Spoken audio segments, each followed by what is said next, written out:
koyganda uğrananana bir kimde ola olmaz. Sen bir bağırıp bir evgene yapıla bir olmaz. Senin maktul yüzlerini yaratıp duyalım mi? Erken maktul sözlerinden erip giden kebek mi? Senin maktul yüzlerini yaratıp duyalım mi? Erken maktul sözlerinden erip giden kebek mi? Erken maktul sözlerinden erip giden kebek mi?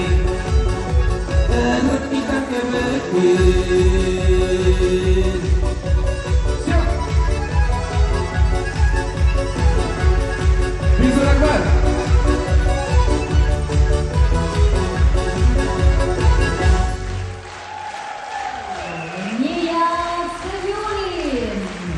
Aferin başkanım Nihat Safiyoğlu'nun.